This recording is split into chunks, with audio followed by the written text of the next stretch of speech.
Hello and welcome to this month's Book of the Month. At Honorbound IT, we read a lot here, and this month we read Survive and Thrive by Nigel Moore. He is one of the, I would guess we could call him like a mentor to us, kind of in a way. He owns a service called the Tech Tribe. And he's kind of like a mentor for small businesses in our situation where we service IT needs for our customers. Survive and Thrive, it's about making it in uncertain times. So, he wrote the book during the pandemic when everything just kind of changed, the world kind of shut down. And, his goal was to give us a blueprint on how to make it out of this. How to survive it and then how to come out the other end stronger. And so one of the key points he talks about in the survive section of the book is about communication with yourself, communication with your team, and communication with your clients. And I think that's real important. Don't you, Greg? Absolutely. It's extremely important. Customers in our situation or any other business that relies heavily on another business, that strong communication and showing that you actually care about the customer and that you're caring about their well-being is something that's extremely important to communicate, at any time. But, when you know that your customer is stressed and their hair's on fire, you want to make sure that they're knowing that you're in their corner and that you have their back through thick and thin.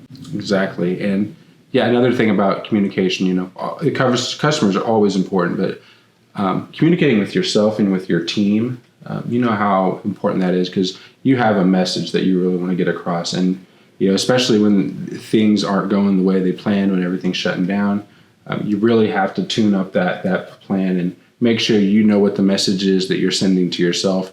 That way you can deliver that to your team, kind of rally the troops is what he says. Yep, exactly. Making sure that you have like the same message, that it's consistent, because there's nothing that is more disconcerting to a client than hearing 2 or 3 different stories. It's like, with a real solution, please stand up.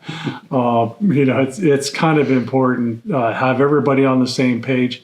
And it's also really important to reassure your employees, making sure that, that their fears are at least addressed. You might not be able to solve all of their problems, but, to be able to at least give them some assurance about what possibly could happen next.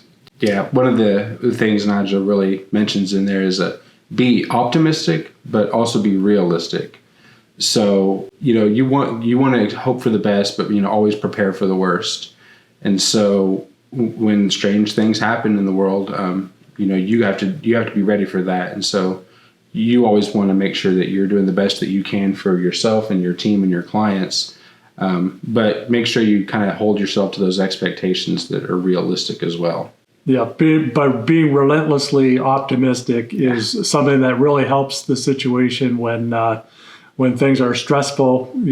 Trying to maintain the attitude of optimism really helps make the best of a bad situation.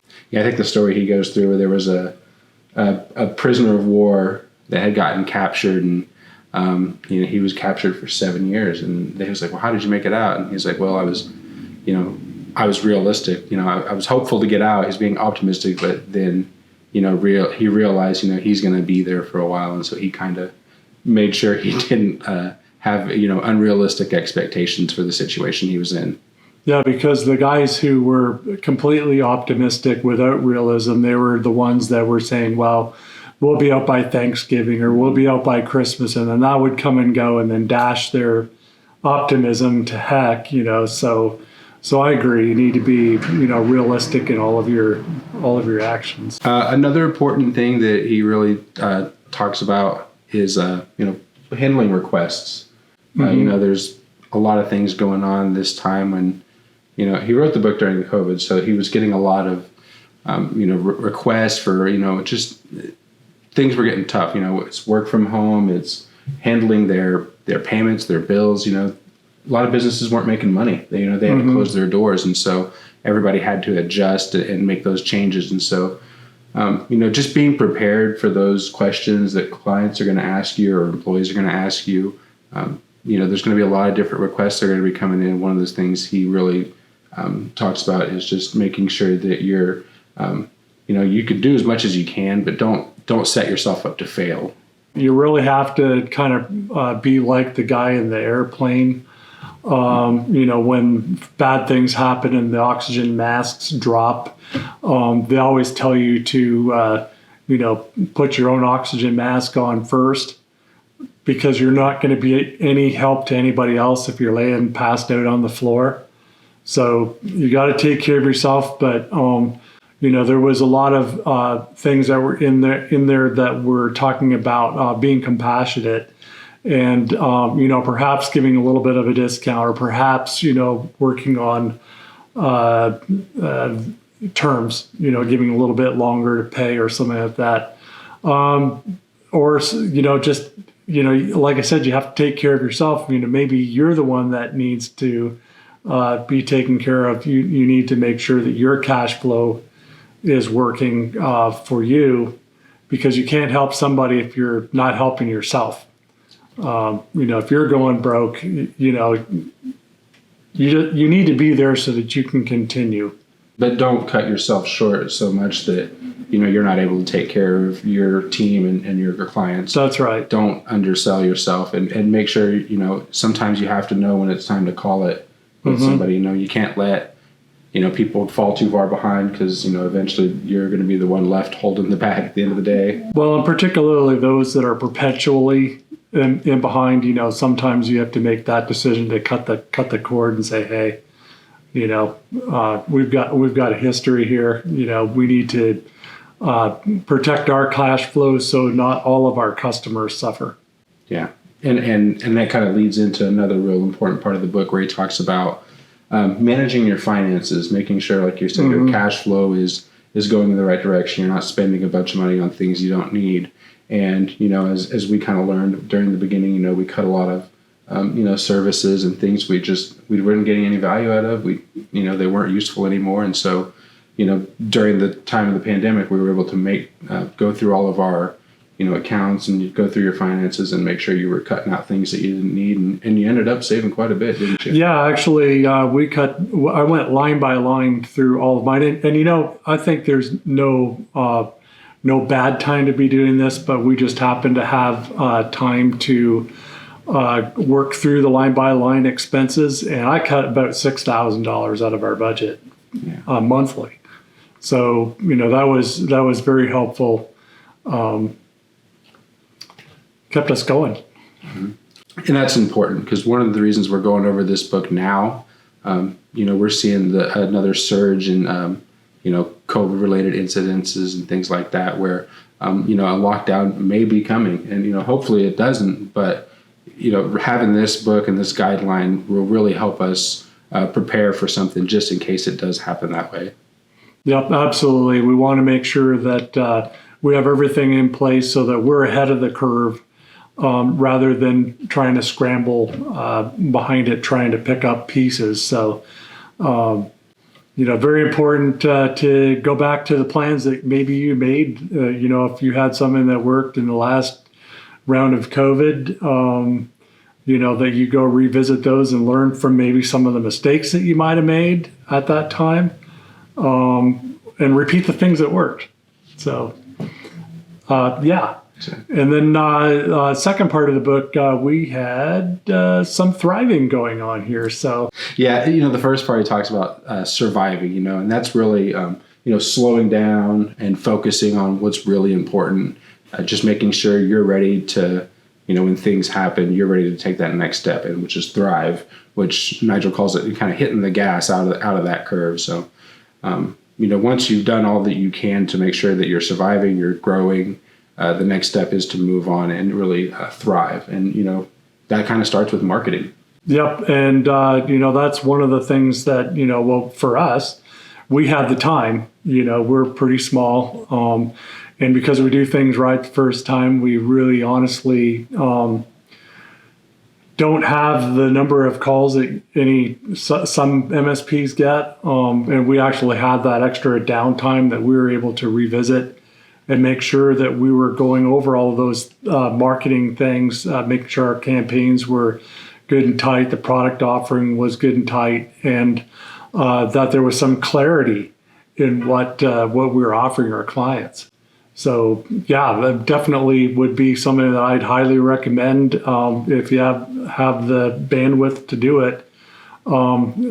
Take that time to slow down and think about what you're doing, rather than trying to pick up all the nickels off the ground. Maybe that's going to cost you more money than it would be to organize your business and be very purposeful with what your offering is. And I think that help anybody, doesn't matter what industry that you're in, to help anybody improve their business. Going back to marketing, really, fine tuning your message and then getting it out to the people that need to hear it. A lot of people are going to come out this pandemic the other end. They're going to be okay, but they're going to be looking for support. And so one of the things we really worked on here was we really, like you said, fine tuned our message, and then we want to get it out to as many people as possible. So we've been doing a lot, more things with writing articles and things like that here, where we can make our brand a little bit stronger and then make people more aware of it, because we want our message to get out there, because people do need support, and we want to make sure that we're there for them if they need us. That's right. The right message for the right people. That's really critical, because anything other than that is a waste of money and effort. So, and then I think the last thing that he really went over was like the customer experience and how important that was, and improving the customer experience. I think you talked about this earlier today. You want to go over that real quick? Yeah, in the book, Nigel, he kind of goes over, there's customer service and then there's customer experience. And customer service is what's expected. You go to a restaurant, you get your order, you eat your food. That's customer service. But customer experience is when somebody goes that extra mile, to do something to wow you, to really make it where, whatever you did for them, they're going to, man, those guys really did a great job for you. They're going to brag about you. They're going to talk about you in their circles. And, standing out and providing the best in class customer experience is really something that, a lot of businesses can really afford to work on, just providing that extra value there. So that way it helps you stand apart from your competition. And typically it's not the big things, it's all those little things that you do for people. Just simple stuff. Create one that comes to mind is a client of ours. They were definitely fatigued at the end of their busy season, and we brought them chocolate. And we heard about that for like months after that. Given that little extra thing, that human touch. That's outside of the business relationship. Because there's more to life than money. Yeah, and work. Yep, that's right. At the end of the day, we live more at work than we do at home. So we might as well make the most of it and try to have a very happy life for us and for the people that we touch. I agree. So I guess with that, we're going to wrap this up. Thanks for joining us for Book of the Month for this month. Thank you very much, Nigel, for all that you do for us. And we're hoping that you can use this as a testimonial for other clients. That they'll subscribe to your service, because honestly, I personally think it was the best money we ever spent in any of our mentorships. It's a good active group of community in the IT support industry. So if you are considering trying to get additional help, make sure you go to thetechtribe.com, sign up. I think it's like $50. It's under $100 a month, but honestly, we get way more value out of it than what we pay for. So Keith, take it away. Yeah, thanks for watching. If you guys really enjoyed this, please like and subscribe. If you have any questions, you can always reach out to us at 877-686-6642 or check us out on our website at honorboundit.com.